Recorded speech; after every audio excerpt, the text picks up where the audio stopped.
Before we start today's show, we wanted to ask for your help. We're doing a survey about podcast listening habits, including some questions about the adverts you hear. If you can help, you'll have a chance to win one of 5 £50 vouchers to spend on Amazon. To complete the survey, head to audioboom.com/survey. Right, let's get into it. Hi, I'm Felipe Massa, and you are listening to Beyond the Grid.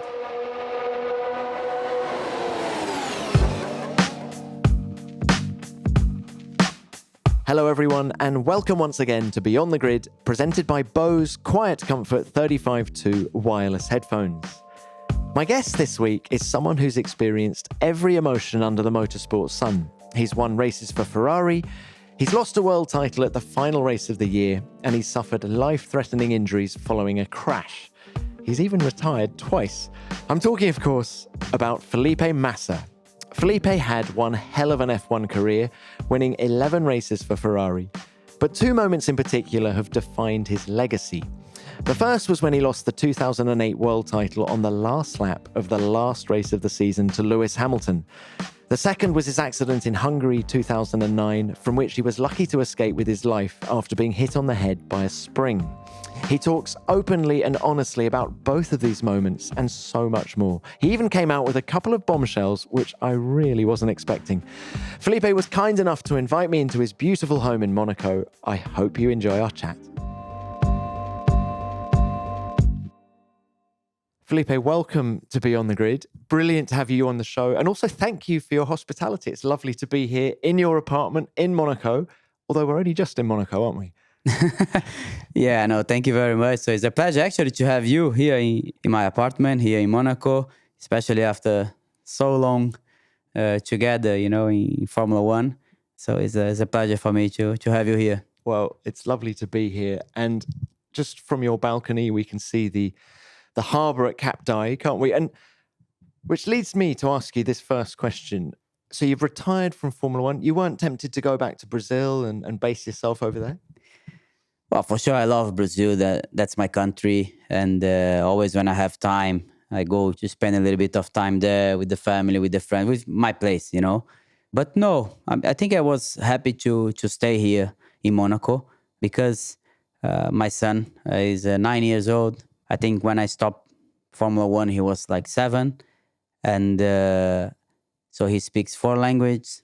I think that, for him, it was also the best also to stay here, to use this opportunity, to learn language. I think he's traveling a lot. He knows. I think in his class he has like maybe no one is from the same country. I think that's really important. So can imagine. The experience. How you grow, how you understand things from different mentalities, nationalities of people as well in the school. And I think that was our decision. Plus, I was not planned like to stop completely my career as well. So I was looking maybe to keep racing, which is what I'm doing anyway. Before I was not 100% sure which championship I was going to choose. And I'm so happy that I chose the right one. I'm really enjoying Formula E, having a lot of fun, but also racing, do what I love to do. And I think Formula E, it is also, most of the team, every team is like in Europe. So I think you need to stay here as well. So for the moment, I'm stay here and we see what's going to happen. Maybe in 2, 5, 10 years, then I don't know. But for the moment, I'm quite happy here in Monaco. We'll talk about Formula One in a second. Yeah. But just how does his childhood compare to your one in Sao Paulo? I think How many languages? Yes, sure. Family language. Definitely on the language point of view, also in the understanding, about so many different things around the world. I think he's much more grown, compared to what I was on his age. But definitely, I had a fantastic also childhood feelings. I was living actually in the town that is 2 hours from São Paulo in the countryside, so I had a lot of space. I was quite happy in this area, but I arrived in Formula One. I didn't know how to speak English. I have to learn everything. Maybe my English is still not very good anyway, but anyway, it's like it gets better and better. Actually. It's different. So if you see also, and if you look like Nico Rosberg, he also grow here in Monaco. I mean, it's a lot easier in terms of language, in terms of so many other things, For me, I have to learn everything like in working, and when I came in Europe, I was 18. All of the language and understanding about other countries, I didn't have it. Now, as I look around your place here, there's a lot of Ferrari on the wall. Those 8 magical years. I want to ask you, first of all, about that first victory, Turkey 2006. Well, in fact, what was it about Turkey? You were brilliant in Turkey, weren't you? Istanbul, 3 victories. Yeah, I mean, I don't know why, but I love the track, and I was always, driving pretty well. I think, sometimes, you have like a type of track that is more into your driver style, and it works pretty natural, easy. And maybe Turkey was definitely one of these tracks for me. And my first victory was 2006. It was a fantastic feeling. I remember so well, even now. So I think the first victory you never forget, especially fighting against Michael Schumacher, which was my teammate, Fernando Alonso. It was definitely a great feeling. I mean, you always when you see that on the top of the podium is like a dream come true, So it's a little bit difficult to compare, because then my second victory was like the best ever, because, it was in São Paulo, Interlagos, and place that I grew up, place that I was racing, place that I always dreamed to be racing there in Formula One, and then you're suddenly there winning in front of your people. So then it's a little bit difficult to compare, but first victory is always a very special feeling. If Istanbul was a place that allowed you to express yourself naturally in the car, what about you and Ferrari? Why was it such a natural fit for you and that team? Oh, so in the beginning it was pretty, yes, I agree. I mean, I think 2006 was a great year. Not on the first maybe 6-7 race, but then after, I would say we were really competitive, me and Michael, in the second part of the season. So we did a great job together. Also 2007, 2008. Even 2009, we didn't have a good car. The car was not competitive to fight for victories or podium, most of the races. But I was doing, a pretty good job as well until I have my accident, So, but then, I would say we had some difficult years. You have some years that the car was not competitive. So the pressure in the Ferrari team, as you know pretty well, is always... If you win, you have a lot of pressure. If you not win and not competitive, you have even more. That every day, some new things coming up. So I had also some difficult times as well. You mentioned it.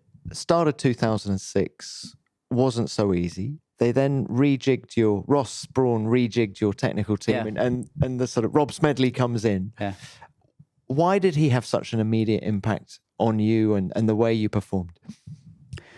Maybe he understood me a little bit better, than the other engineer, which was pretty good, Gabriele Delicoli. But I think maybe he had, together with a different driver. Rubens is an amazing driver, But the way he was working maybe was a little bit different than the way I was working, and I think Rob was a lot more organized, and he was a lot more able to help me as a very young driver as well. That I really need some organization, especially I'm Brazilian, and I think it worked pretty well. And I was also working with Rob on some testing, and I think it went pretty well.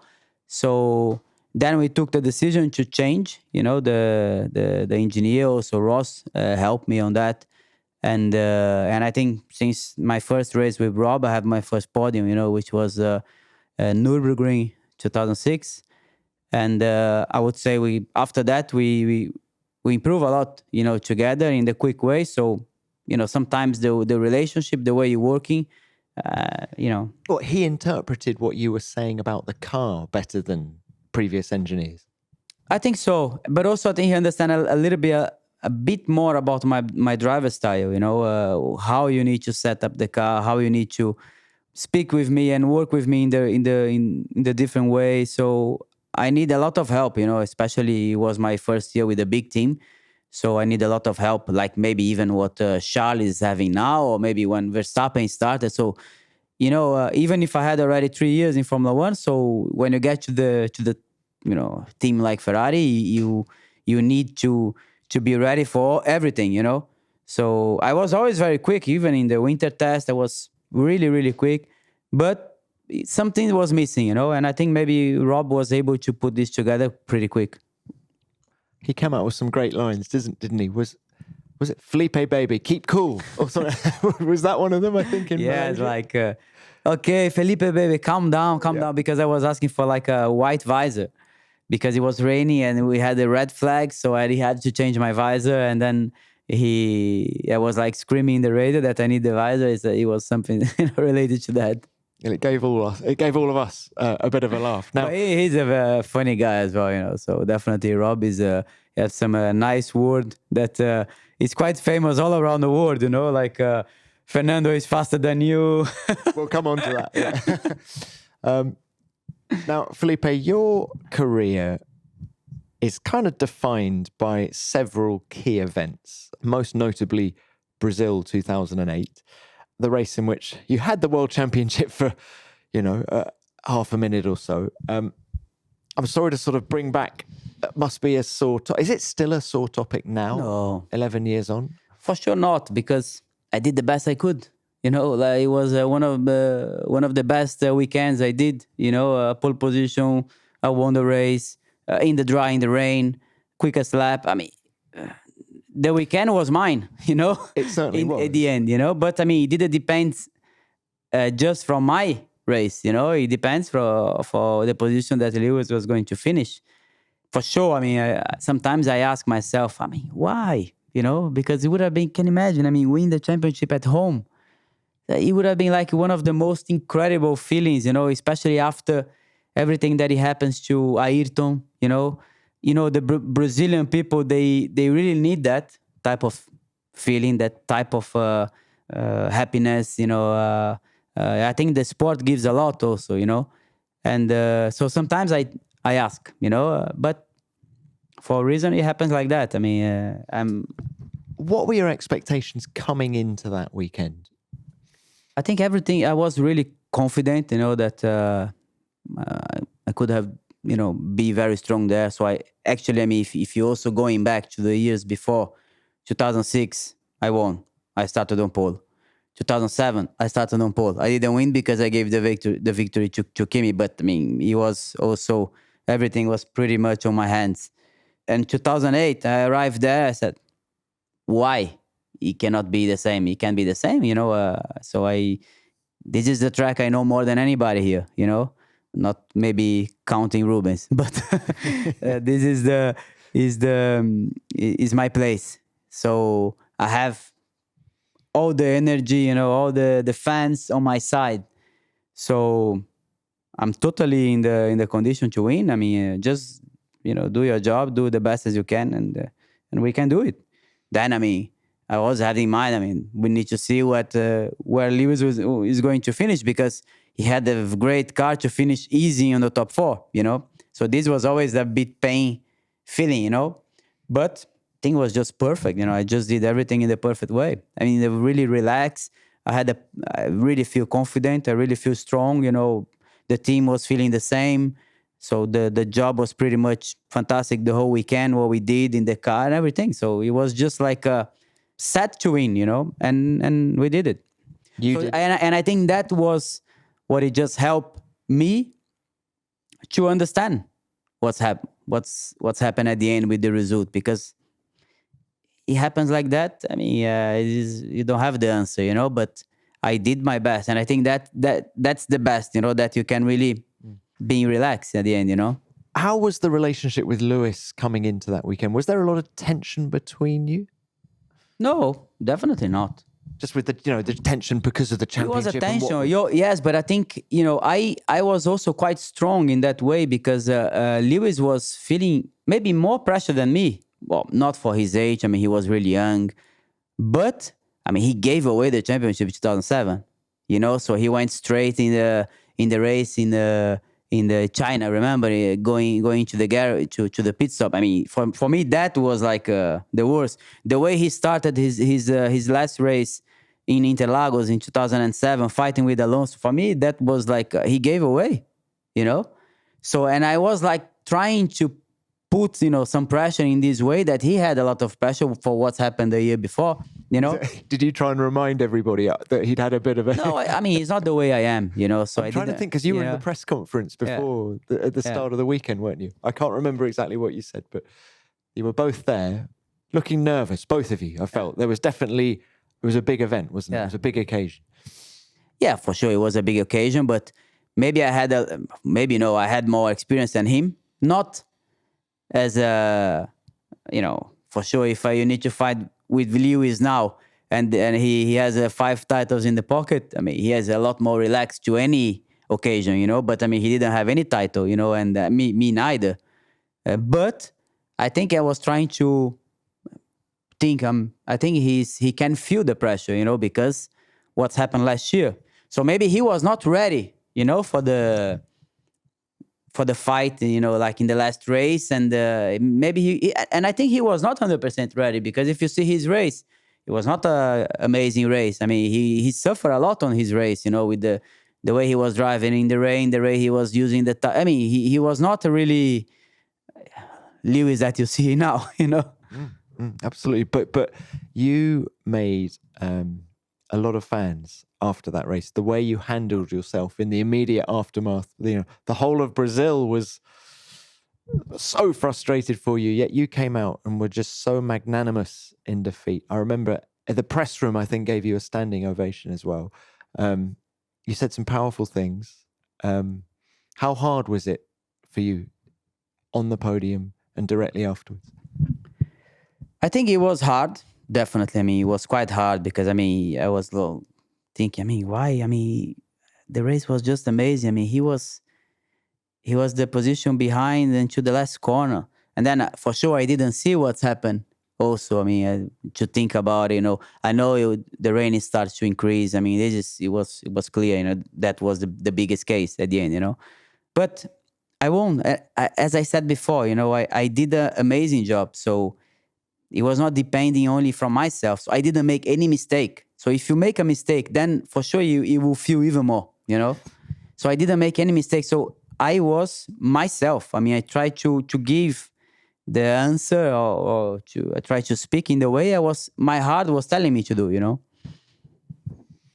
What did Smedley say to you as you crossed the line? Did he say anything like you were world champion? Because at that moment you were. No, he didn't, because I think he was very calm the whole race. You know, Rob was really, really calm. So he gave me the perfect instruction all the time. And I think he did a great job, because he was able to keep me very calm, you know. He never said, the championship is, come on, the championship is going to be. He was always saying, like, man, the race is long, it's raining, the weather is coming bad. You know, he was always putting me in the condition to, like, driving the perfect way every lap, you know, because everything was happening, you know, in that race since the beginning, you know. I think it was also the start was delayed for the rain. And so I think, and even in the last lap, he said, Lewis is 6th, but the rain is coming down, so many cars is close to, he's close to some other cars in the front, so don't concentrate on the last lap. I mean, you know, even in the last lap, he was like giving me the right direction, you know? You were both incredibly calm. Yeah. But when the TV cameras had gone away and the adrenaline had stopped, did you have a moment where, I don't know, you cried your eyes out? Sure. Rob told me that we cried together. Yeah, he told and me we cried in the big time, actually, you know. To be honest, I mean, maybe I never say that, I think. But in 2007, when just because it's Brazil, you know, whatever other race, this will never happen, you know. But just because it's Brazil, so I was end of the race. We finished the race. Kimi was world championship, so that I would do that even if the team doesn't ask me or whatever, you know, to do, because I think that's the professional way to do, you know. So. But then when I finished the race, I was in the room, and then Rob arrived inside with my wife as well there. When he come to hug me, I start to cry anyway a lot, even in 2007, because giving away the victory at home is something that, you know, is really bad. But not because I didn't want it, you know. I wanted to help, and I think that is the right thing to do anyway. But I think 2008 happens the same, you know, but for a different reason, you know. What did Lewis say to you after the race? To be honest, I just say congratulations, to him, but he didn't say so much, to be honest, So I didn't even really saw him, it was just, it was a quick one. It was not really a proper, like, sitting down. So not so much, to be honest. It's a funny thing, isn't it? Because it seems that you and Lewis, your careers crossed in so many ways. And I fast forward now to 2011. Yeah. And there was a period of that season where you and him kept tangling and crashing into each other. What was that all about? That was the only year that, we really get, But I mean, to be honest, I remember more like Lewis, pushing me out a lot. I mean, it happens, just, I don't think he was doing just because it was me, but I think it was just a year that maybe he was not really calm, whatever, that we just got along with touching, in so many races. And even in Singapore, I think it was the worst and I even came to him to really pick in the in the aggressive way at the end of the race. So, but I think it just happened on that year. So even the year we were fighting in 2008, nothing really happens, like in the relationship or nothing really. Final question on 2008 is, did you ever stop and think what might have been, for example, Singapore, when you had the pit stop went wrong and all the points that you lost? Did you ever stop to dwell on what? Yeah. Yeah, for sure. Singapore, I think it was one of the worst races. It was another one, but this, you cannot do anything. It was a sport. It was Hungary. Hungary 2008, I mean, with the victory in the pocket. Totally amazing race that I did. The first, I don't know, maybe 25 laps, I was fighting with Lewis, like opening 110, 210s per lap. And then I remember it was like 3.5 seconds in front of him. And then he has a tire puncture. So second was Kovalainen, like, I don't know, maybe 15 seconds behind. It was like really, really away, Reduced completely the revs, putting the lowest revs of the engine, doing the race in the easy way just to finish in the normal way, Kovalainen was catching me like half second per lap, 3/10, 6/10 per lap. He arrived, he was close to me, but not really a problem. And then the engine broke down, 3 laps to go. It was just, how? Why? And then for me, that race was really, really bad as well, really tough, to accept, But this is the sport. These things can happen, And but Singapore, no. Singapore is really something that even today I feel so frustrated that, these things happen. And I remember so well when we finished the race, I arrived in the garage.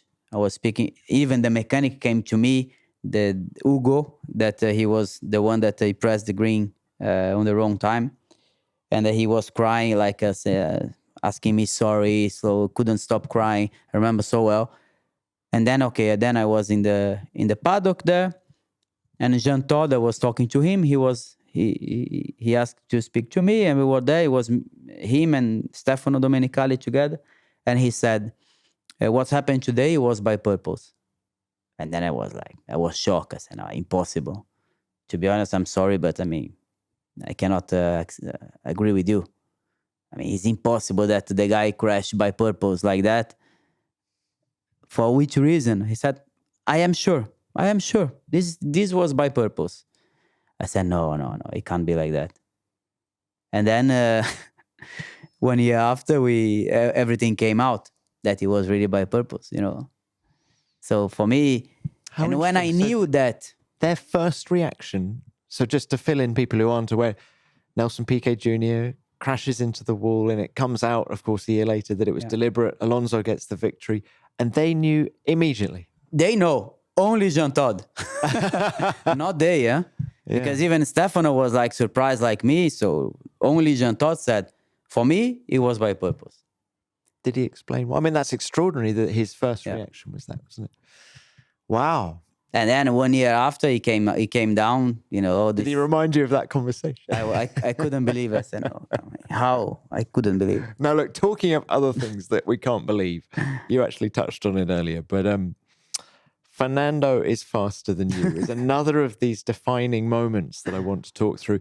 Now, folks at home, Hockenheim 2010, our man here leading the Grand Prix.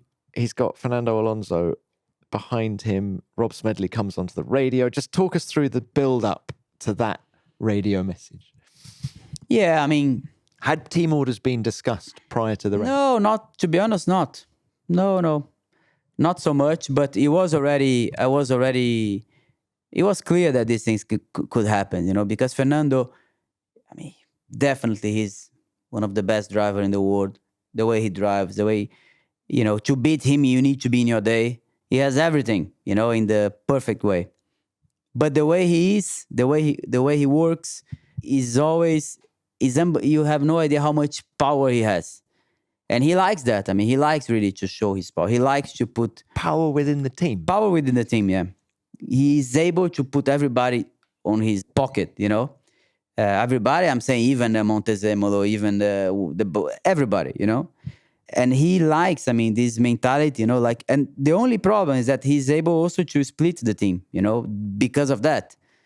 Not in Bahrain, because Bahrain, I start in front of him and he finished in the front because I had a problem with the fuel also. But he did a good start. He overtook me in the first corner.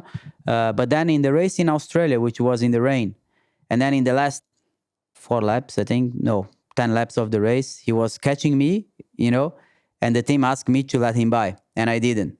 And I finished in the podium in front of him because I did. I was not really, I couldn't give the position like in the I don't remember if Australia was the second or the third race of the season. I think it was the third race. Yeah. And I couldn't accept like third race of the championship. You need to give by the position. He was not, Can I ask you? So was there anything in your contract? No. No. So why did they even ask? Because in the contract you don't have is never saying that you are the second driver. Never, But you have some clause in the contract that says you need to respect the wishes of the team, in the professional way. But doesn't mean you need to respect. You need to let your teammate by. But this is also part. You need to respect what the team wants at the end, But I think maybe even Alonso had that on his contract, Even Schumacher had that on the contract, But so when you didn't let him through in Australia, what was said after the race? Nothing. The reaction was not like few people, because not everybody. A few people was a little bit down, like not down, but you see that okay, it was like okay, we let it go, So, but if I have that already in the third race, I knew every race it can happen, Every race this type of things could have happened, And then we were the race, like I don't remember which race was. Hockenheim, but it was like just before the break, yeah. And then it happens that, which for me was pretty tough, to accept as well, because I have totally the condition to win the race. We were fighting, but he was not faster than me. On maybe that moment, 110, couple of times, but he was not like clearly faster. We were just going And then, unfortunately, these things happens, and it was really one of the worst days of my life, definitely. Fernando is faster than you. It's quite an ambiguous term. It's not completely clear, is it? Was the meaning of that message immediately clear to you? Well, that message was already discussed before. Like, if you have like a race that maybe for whatever reason your strategy is different than the other car, or maybe you're really struggling with the pace, so then we cannot say let him by. So the message is that the other guy is faster. Like, if I am quicker, Felipe is faster than you. If I am slower, Fernando is faster than you. That we had that message, the message, before.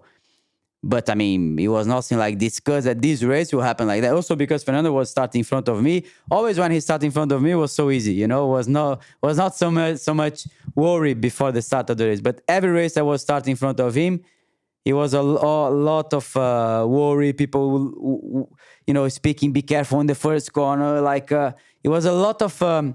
It's almost mind games. Yeah. Isn't it? some mind game. Yeah, I think which I think is, it's quite tricky because, I mean, the guy is an amazing driver anyway. I mean, I'm not saying anything, bad about. I mean, he's one of the best driver, that to beat him, you need to be in your day. But I was in my day many days, and but I think because of everything that is happening, in the team, some people from the team putting that in your mind, it didn't really work so well.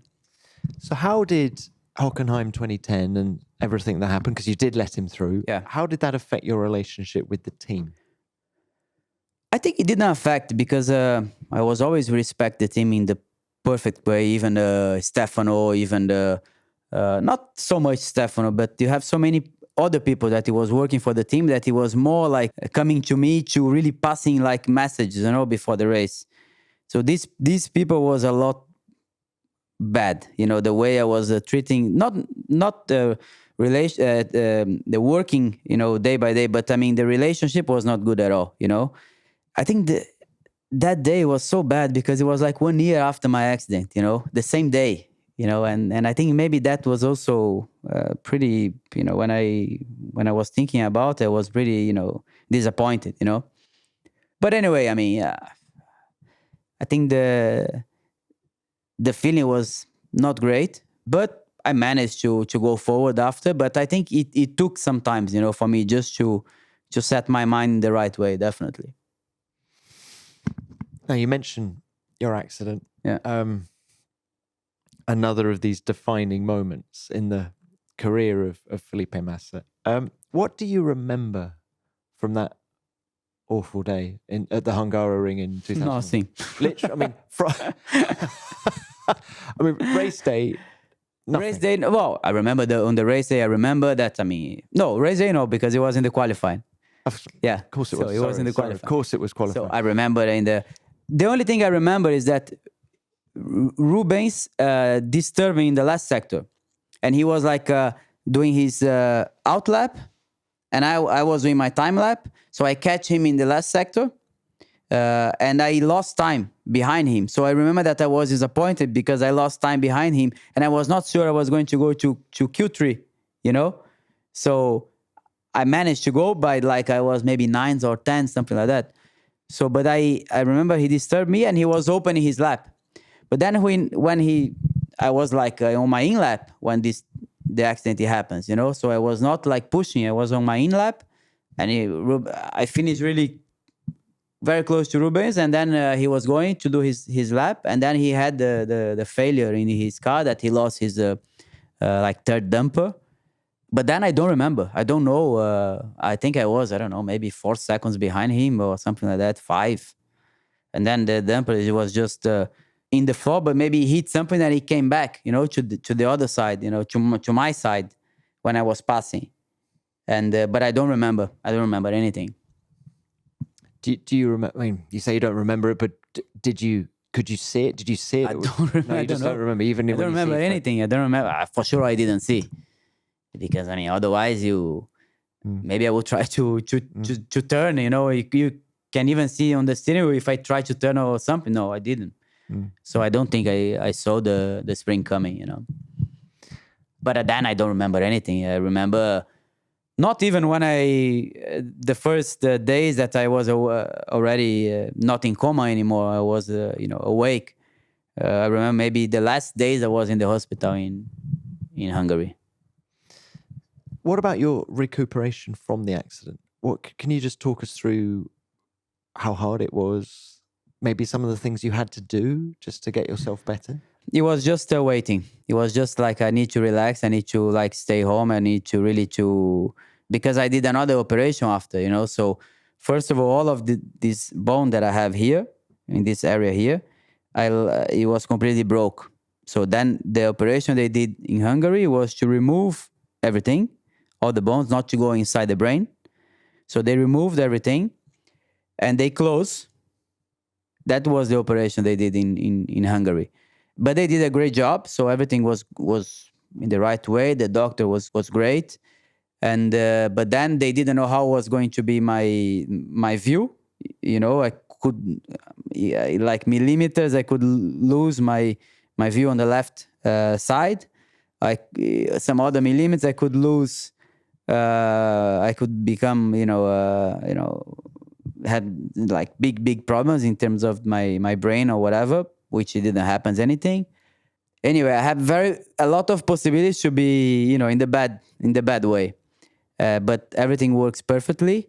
So I went to Brazil, and we wanted to go to Brazil because Brazil, like in the public hospital, have so many problems, but in the private one, you have like amazing doctors. So it's amazing hospital. So in this area, we were sure that maybe it was the right place to go to do the operation.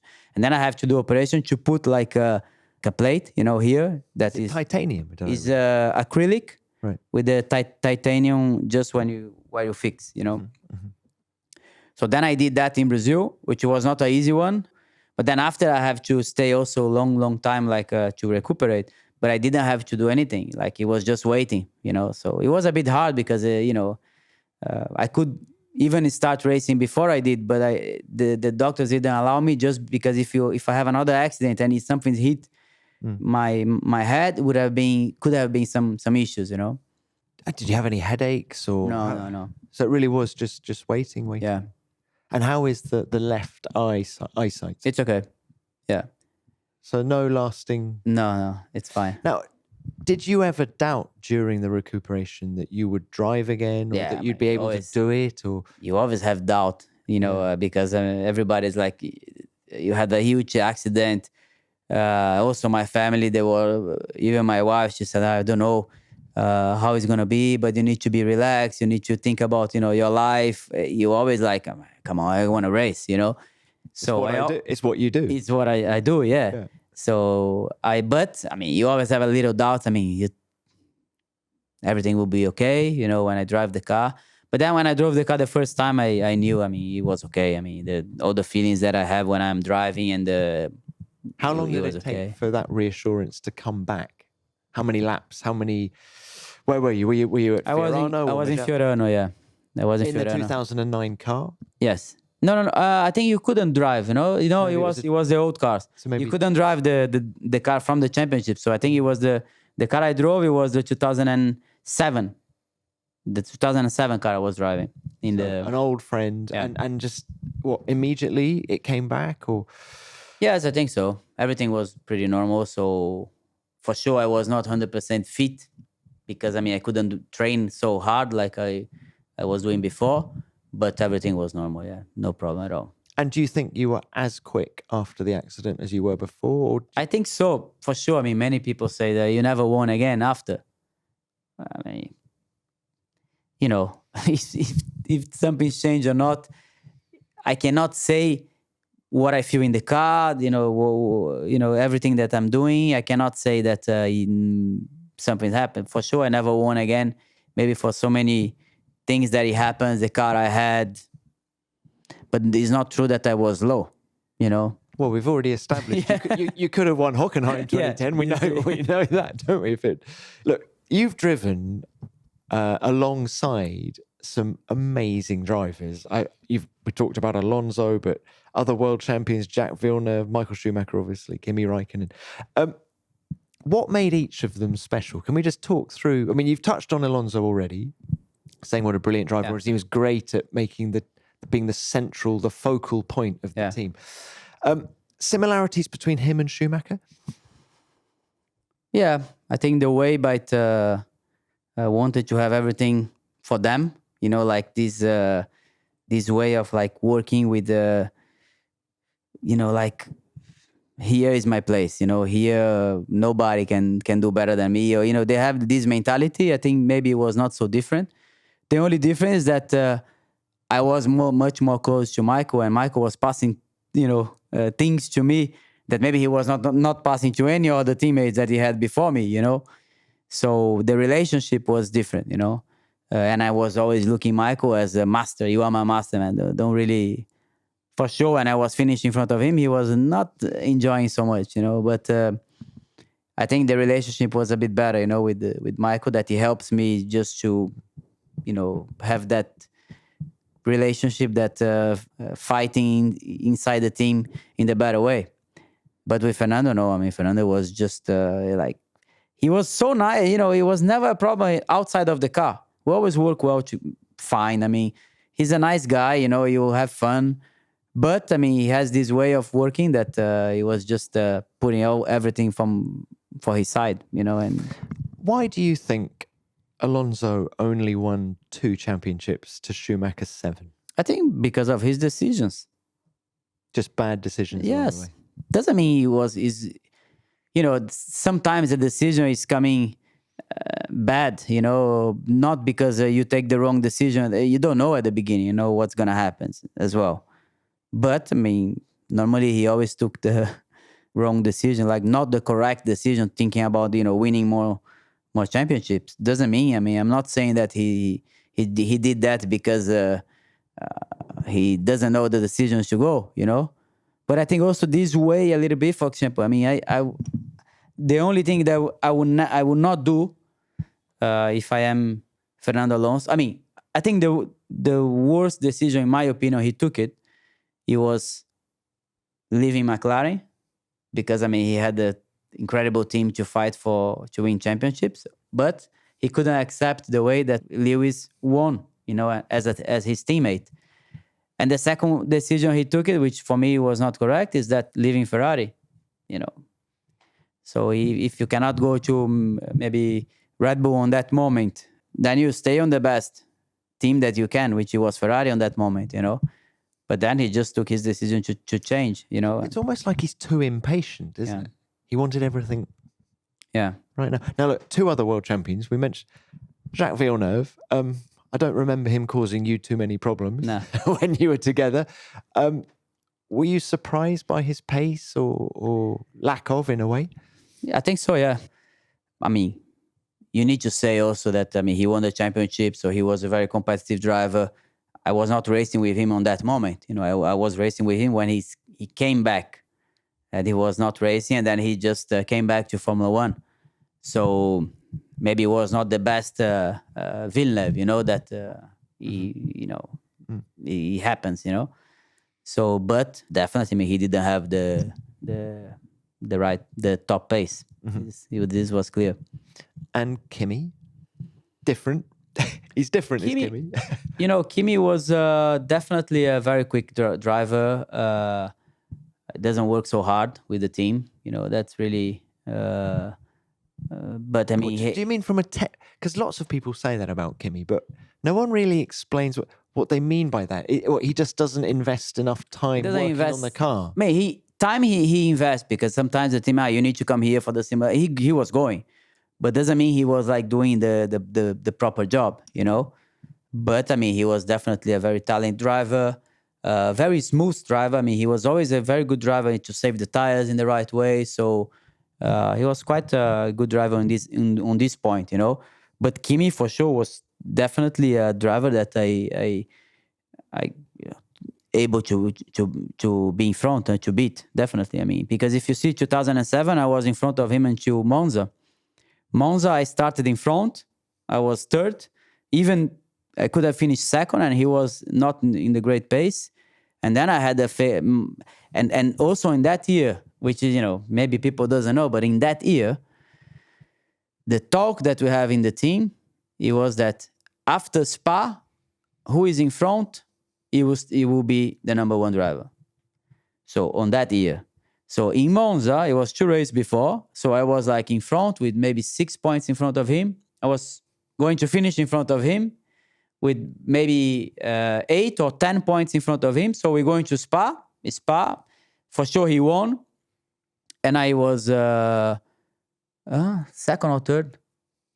Maybe second, I think. Second. I think it was second, yeah. I don't remember now. Kimi was always good at Spa, though. Yeah. Well, Spa was definitely his track, definitely. Mm-hmm.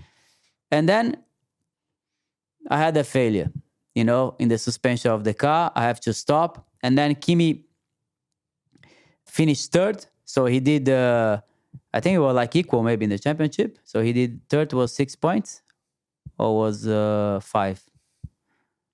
I can't remember. I don't remember. But anyway, doesn't matter. Doesn't matter. Maybe equal or maybe 1 or 2 points difference, you know? Yeah, but so, you had the key But if I arrive in Spa with like 10 points more than him, which would have been the case anyway. So then the championship, he was going to He was not going to win that race. I was going to win because I finished second, you know? So then, I mean, Brazil was going to win. So, you know, so I was totally in the fight of the championship, you know, but I was unlucky. Yeah. And then 2008, I did a great championship. And 2009, before my accident, I was in front of him in the championship as well. So anyway. When were you at your peak? That's a good point. Which year was your best year, do you think? I think it was 2007 and 2008. But I mean, 2007 is nobody really knows exactly, you know, what's happened. Well, you've just explained beautifully. I just explained, you know. I wasn't aware of that. Nobody knows this type of thing. You know? That type of thing. Yeah. Now, both you and Kimi started your careers at Sauber. Great school, Sauber. Yeah. Both of you very young as well, with the sort of avuncular Peter Sauber looking over you both. What did you learn from Sauber? How important were those years? I think it was very important. I mean, Sauber was, you know, especially on that moment, he was investing like in young drivers. So I think he didn't want to spend money, also a lot of money with the drivers, you know. So I think the decision he took to get Kimi was a perfect decision because Kimi helped him. Not even, I mean, he arrived in the best year of Sauber. It was the best season for Sauber, you know. They finished fourth in the championship. Kimi showed his talent. He was young, and then he sold Kimi to McLaren. So the money that he got, he just invested in the wind tunnel. So Kimi was a very important driver for Sauber. I think this direction for Kimi helps me to be with Sauber. I mean, now I'm risking another young guy that is a guy that was winning everything. I won all the championships I did in Europe. I won it, you know, in 2 years. So then, I mean, it was many teams trying to get me as a young driver, you know. So then he gave me the opportunity, you know, to race there. Unfortunately, I didn't have the same car as Kimi, so my car was less competitive than Kimi. Doesn't mean I was not doing I was doing a bad job. I think I was doing a good championship. So I finished 2 race 6, 1 race 5th, many race 7s, which was no points on that time. Yeah. Now, I mean, it would have been people was going to be speaking in the good way, you know. Oh, he's finished in the points in all those races. Yeah. So for sure, I had a lot of mistakes, and Peter Sauber couldn't accept that to see his cars broken or. Do you know he couldn't? You know? Do you remember Indy that year? He stood you down. Yeah. And because in Monza, a grid penalty or something. Because in Monza, I made a mistake, and then I had a grid penalty for Indy, and then I didn't race Indy because that was in hindsight. I look back at that. Yeah. I think it was a 10-place grid penalty because you'd had that. It was. You had a tangle with De La Rosa. De La Rosa, in Monza. And I mean, that happens quite a lot now because of all the technical penalties that drivers get. It seems really harsh to stand you down. He was. You know, such a young guy at the time as well. Yeah. How did you take And also the second part of the season, I was pretty good. The car was worse than the first part of the season. We couldn't really score the same amount, even points anymore. You know, I like to finish one race 8. It was the best. I mean, it was pretty difficult, you know. But I was always more in front of Heidfeld in the second part of the season. Why do you think he did that? What message was he trying to give you? Because in the first part of the season, I had some great race, but I had some really bad race, like a mistaking from myself. And he took the decision too early. He took the decision maybe in the middle of the season to get Francing, you know. So then, I mean, he took the decision anyway, so he's done. So 2003, you went to Ferrari and you were the test driver alongside Rubens and Michael. Yeah. Actually, probably quite an important year for you because you did thousands of kilometers in testing and were you almost better off doing that than another year at Sauber, do you think? I think so, yeah. I think it was the best. The best that it happens to. Actually, I was going to go to Jordan. And every time I see Eddie Jordan now, I thanks him so much and not putting me on his team on that year, you know. So how close did you get to Jordan in 2003? I did my seat there. So we were trying to get a little sponsor from Petrobras, from the oil side on that year, for me to race in his team. And then he was calling me like every 2 days. we are really happy to have you here. So it will work. You will see. You're gonna race for us in Jordan. I said, okay, thank you. And then suddenly one day I open my computer, I go to the news, the internet, and then I see like Ralph Firman signed for Jordan. That was the first. That's how I knew, You'd had the seat fit. You'd had everything. I was so disappointed. I said, I can't believe. Because, you are young. I was 21 years old. And then I did my first year. And then going back, you never know is the right thing, to do. You don't know if having one chance to race in Formula One is quite difficult. Having two is like almost impossible, So I knew that Ferrari test drive, it was a different times. You was testing every week, so it was really important to be test driver on that moment, But you always a little bit. But you wanted to race. I wanted to race, Yeah. And then I saw that not able to race with Jordan. He didn't even give me a call, Just out of interest. So now every time I see him, I joke, I said, Eddie, thanks so much not to putting me on your team. I'm so happy, man. You saved my career. Thanks to that, I arrived where I supposed to, because the car was terrible on that year as well, It wasn't a great year. Yeah. And Eddie was more concentrated on the money than in the... Just out of interest, did you ring Eddie and say, Eddie, I've just read something on the internet? Or did you... No, I didn't. I did. He's done anyway, so... Yeah. I didn't. But you ended up back at Sauber, and I was going to ask, are there many similarities between Sauber and Williams where you ended your career? As teams, there's the spirit maybe? Yeah, or I think the way they go about it? I think so. But I think maybe Sauber on that time was smaller than Williams, I think. Because Williams was a top team, So when I was racing for Sauber, Sauber was never a top team. I think maybe if you go to Sauber after BMW, maybe could have been different. But Sauber was always like a small team. So I think maybe Williams feels more like a top team than Sauber on that time that I was racing. How sad is it, for a man who raced at the team for 4 years, how sad is it to see Williams in their current predicament?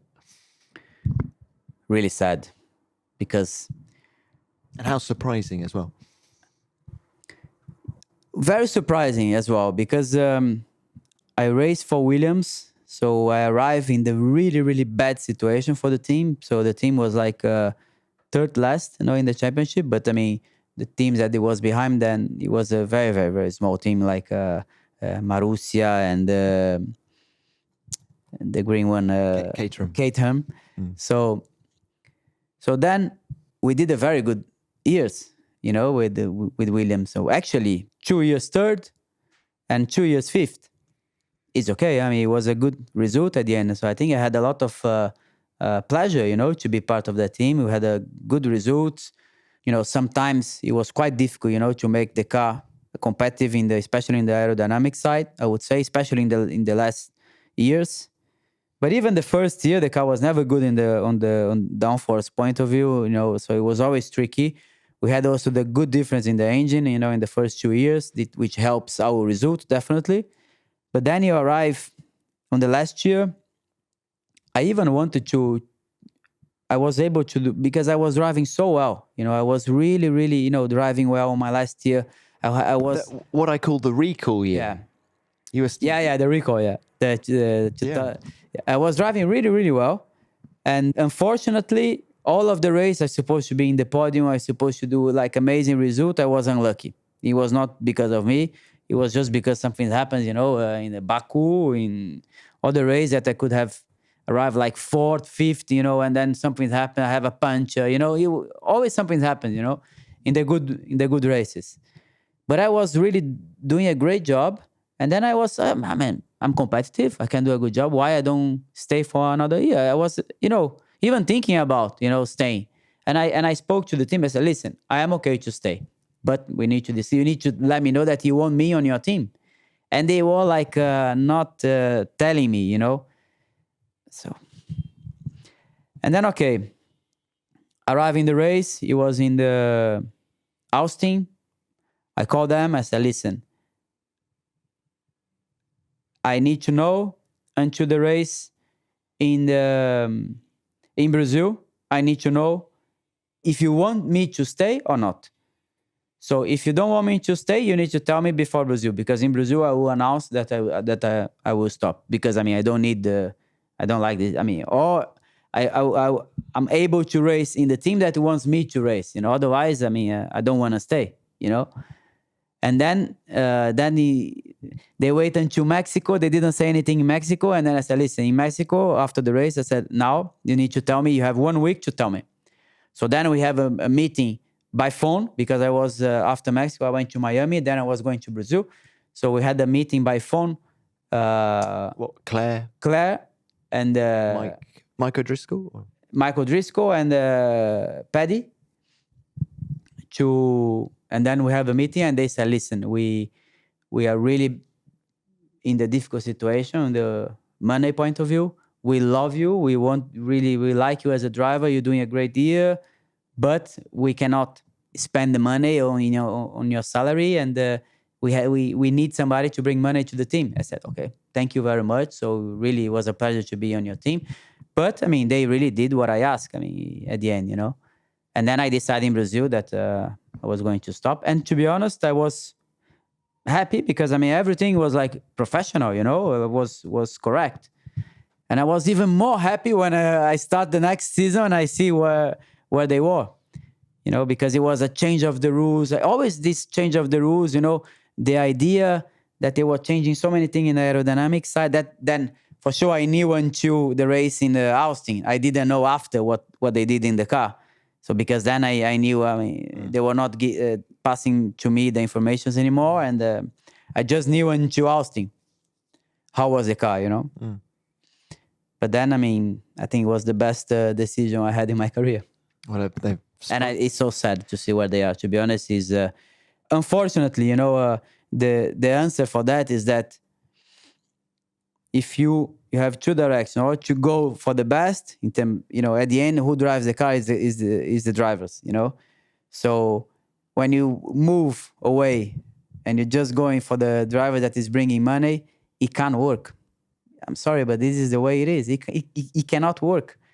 And last year, I mean, having Lance and the Russian guy, Sirotkin, it was not it was completely the wrong decision at the end, you know. Even if the car was not good, I mean, even the decision, you know, that driver, you know, to work with the team, and it cannot work. I mean, every team that did that, you know, suffer at the end, you know. So for sure now, I mean, the car is even worse than the car last year. I thought it would have been almost impossible, you know, but the car is even worse than the car from last year. I mean, and I think they have a good drivers now. Definitely, I mean, Robert, we always have, you know, you never know, you know, if he's driving I don't think he's driving the way he was driving before, but I mean, what he's doing is amazing to see, you know, see him in a Formula 1 car. To see him in the Formula 1 car, to see him in driving, sure. You know, with everything that happens to him, it's just amazing what he's doing, you know. But saying that he's completely the same as what he was before, I don't believe, you know, it's impossible to say that. But the other guy, I think, is also quite good. George Russell, yeah. How did you find Paddy Lowe, technical director, who has... I can't remember the exact term that Williams have used, but he's no longer at the team. Did you find him? Was he a good person to work for? Did he come up with good ideas? Just to be honest, I mean, I say that because you've worked with some of the greats, Ross Brawn and when Williams signed Paddy, I was quite happy, you know, because I mean, what he did with McLaren, it was amazing. I mean, McLaren, they always managed to do a great job, you know, in the technical side and the aerodynamic side. It was really, I was always, I mean, this guy, I think the guy is really good, you know. And then he was in Mercedes. So on the time that Mercedes, you know, after Ross Brawn, the time that Mercedes was really going to the right way by competing for the title, winning the title, you know, this guy is really the guy that we need here, you know. And then Williams signed to him. He arrived. I was expecting a lot more, to be honest, a lot more. Unfortunately, I mean, just that's the way I saw it. He was a nice guy. but I expect a lot more. And to be honest, I mean, I don't need to say anything. I mean, everything that happens for sure is also part of his decision. Well, look, what you can tell us about is a guy who has won a couple of races already this year, Valtteri Bottas. He was your teammate. How quick is he?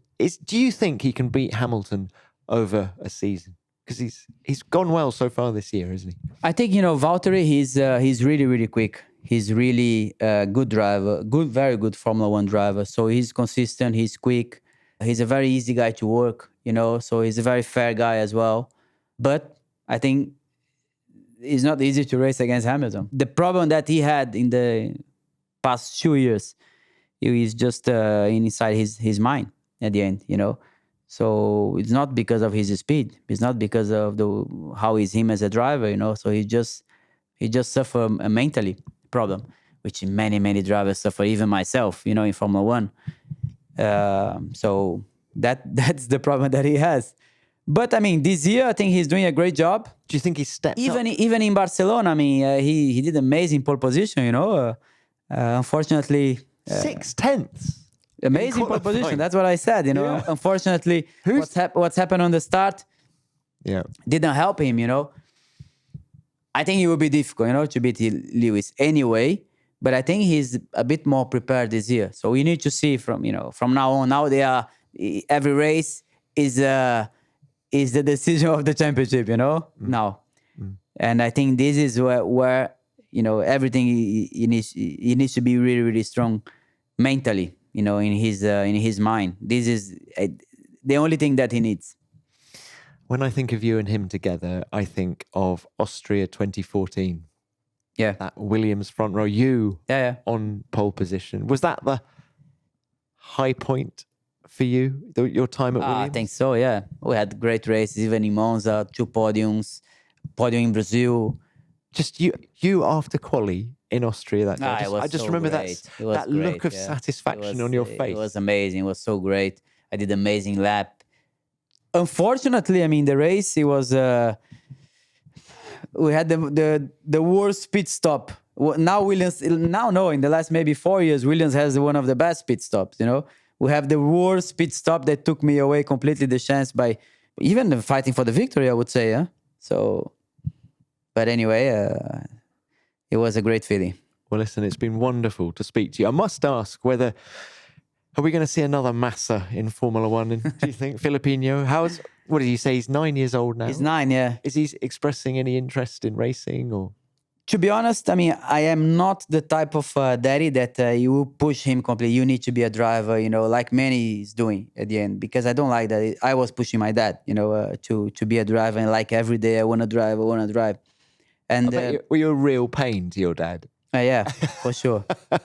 A real pain. And the problem is that, I mean, fortunately, I have more money than what my dad had, in the past. So maybe Filipino, if he wants to be a driver, he can have a little bit better, on this way. Even if I will be really hard with him anyway, I will not give him any sets of tires like Manny is doing, But anyway, he was not pushing me so hard until this year. So this year he started to push me. Let's see. I just organized one go-kart for him to start to see if he likes or not. But does he like? He likes. He has a good mentality to be a driver on the sport. Everything that is competition, he loves. And what is he calm? Everything that he's doing on the sport, he's doing good. Playing football, going with these little scooters, everything that he's doing. He's very good technique, balance for the sport. But he loves cars. The only thing is that always when I was bringing him to drive go-karts, he was no lap time. And I was driving maybe with him with a different go-kart. It was not the same, as like competing, So 2 months ago, he said, we were in Miami, and he said, I want to drive. I want to do a testing. I said, real test or just in the indoor? He said, no, real test. I called my friend that his son is 10 years old and he's racing like all the championships in Miami. And we organized one go-kart for him. And the go-kart has also the lap time, in the steering wheel, like, the automatic. He was crazy. He was so happy. And then after that, he started to push me. I want to drive. So we see now. How do you find it seeing your son racing? Are you a calm father? I am afraid. You're Calm, yeah. I think calm, yes, because but I am afraid that accident can, which is not what we feel for ourselves. When you are driving, when you're racing, you don't really afraid of these type of things. But when it's your son driving, I am afraid. Yeah. Are you also afraid of pressure and what are the chances of him achieving anything like what his father achieved? They're big footsteps. I think if you really want, definitely. If I see that he doesn't have really the proper talent, I will not push him because I'm sure it will be impossible for him to arrive. But I think if you see that everything that he's showing is like he's in the good line. Then for sure I will help him in the right way. He has two things. One is that maybe more possibilities to have more sponsors, to have more, because the media will speak about him. They have more possibilities, fortunately, because he's a famous name at the end, but more pressure, a lot more pressure, So if my son, the son of many important drivers and everything, if they are not good, then is the only obligation they have is to win. They have they need to win because the pressure, from what your dad did, is always inside. So it's more difficult, in this way. And what does Rafaela say? Your wife? What did she say? She's a lot more stressful. Not again. Have I got... no. I'm not ready to have that in my, to feel that, Yeah. Now, and what about you, Felipe? Just what are your ambitions outside of racing? You're still a young man. Yeah. You're still the right side of 40, for goodness sake. You're already the karting president of CIK, FIA karting president. Are we going to see you get more involved in the governing body, or where do you see yourself in 10 years' time? Governing body, no. I think I even, when Jean Todt calls me to say, I want to put you inside the FIA, it's okay for you if I put you as a president of the FIA in Brazil, like CBA? I said, no, forget it. Why? Forget it. No. Because I don't like, to be honest. Too much work. I don't like politics. It's not the way I am. Yeah. I don't like politics. And to be honest, I even answered to him. I said, I want to be part in something that I understand something. I don't understand so much politics, and it's not the way what I like. But I need to do something that maybe I understand. And I said, maybe the only thing that I understand is something related to racing. I said, maybe go-kart is something that I understand, and I am sure it's so many things to improve. He said, go-kart, okay. It's okay if I put you as a president? I said, I need to think about, wait. And then I said, okay, I think my decision is that I started in the go-kart. I had a lot more than what I expected in my career. So, and I think it's important to give something back, So, for sure, the president of karting FIA, we have zero salary. We don't take any money, and it's nothing to do with in the business point of view, It's just something that I'm giving something back, especially for the school, especially for the kids, especially for improving, something that it can be important, So, and also the president of CIK, which is the karting, also participate of the World Council, And I think the World Council is interesting to be there because they speak about so many things that I understand. They speak about Formula 1 rules. They speak about WEC rules. They speak about karting rules. They speak about Formula E rules. Maybe rally, I don't know so much, but it's part of what I'm doing anyway, the motorsport, racing, which sometimes I can give some ideas, or I can say something that it can help, in these important decisions, So that's why I accept, because maybe I can give something back, Absolutely, sure you can. Yeah. But is there anything outside of racing? Yes, from a business point of view? Yes, for sure. Definitely. Taking care of my money. So in so many different areas, like in the investment, for sure I don't do everything, but I have like people, good people that is doing also actually a good job. But I mean, I participate because And you enjoy that? it's important. I mean, it's my money, you know, that's my life. I mean, but you know, on the sporting point of view, is like you have, you make your money in the short time. So, and this money is the money that you will live after that, you know? So maybe soon I'm not driving anymore. Maybe soon I'm not able to drive anymore, you know? And this is what I have. This is my patrimony, you know, that you need to, so I take care of everything. So I understand every month what's going on, you know? And I also invest in maybe some, not many, but I mean, I have few companies that I invest, you know, one cold press juice in Brazil that the company is at the beginning, but is growing and is doing well, I would say. So, and it has a good future in front. So I have some things that I'm doing that I think is important. I mean, you cannot really stay home and not doing anything, you know? So I'm ready to keep thinking about my stuff, my investments, and having fun, which is what I'm doing with Formula E. Of course. And do you, last question is, do you have like a museum or... Yeah. With all your old stuff? The reason I was thinking that is Alonso has a museum, doesn't he? With private, all his old cars. just at home, you know, yeah. Do you keep have you got every car? No, I have Formula Chevrolet I raced. So that was the first car you had in Brazil? 99 I raced in Brazil. Yeah. I have my Formula Renault I raced here, 2000. I have my Formula 3000 I raced 2001. I have one Sauber, 2005. Did you have to get that put in your contract? Or No. Did Peter make you buy Peter it? gave me. Oh, he gave car, it to you? Oh, wow. Yeah.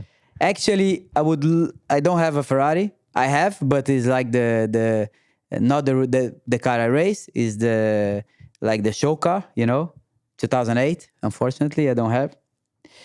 So it was a bit difficult to negotiate with Ferrari, unfortunately, because I think, you know, it would have been nice to have. And I have the Williams. Of 2016, when the first time I decided to retire, actually. They didn't give you the one in 17 as well. No. So I have Williams, and I think and everything. I mean, all the trophies for go-karts for all my career, race. And is that all back in Brazil? All back in Brazil. A sort of big garage over there. Yeah.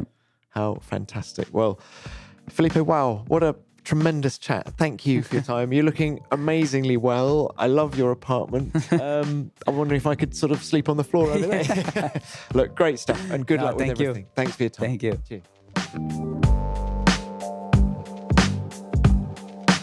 There was brutal honesty from Felipe all the way through this episode, and the way he described the aftermath of Brazil 2008 left me in awe, as it did at the time when I witnessed his Magnanimity trackside at Interlagos. And how different things could have been in 2007 had it not been for some unreliability that gave Kimi Räikkönen Ferrari's backing in the closing stages of the season. Had the cards fallen differently, only a little differently, Felipe Massa could be a double world champion. How about that? As it is, he's someone who'll be remembered for being a bloody quick racing driver who won many F1 races and was well liked in the F1 paddock and among race fans across the world. Thanks for your time, Felipe. It was great to chat. Well, that's it for this week, but we'll be back very soon with another superstar from the world of F1. And while you wait for next week's episode, why not subscribe to Beyond the Grid if you haven't already? We're on all of your favourite podcast apps, including Apple and Spotify. And while you're about it, why not rate us as well? And thank you as ever for your messages. It seems as if last week's show with Jean Alesi brought back a lot of memories for people, and Ian Paul Robinson in particular, who said, "I've loved all of the podcasts so far, but the one with my 90s F1 hero was the best. Looking forward to next week. How can this be topped?" Well, thanks for your note, Ian, and I hope you like that chat with Felipe Massa as well.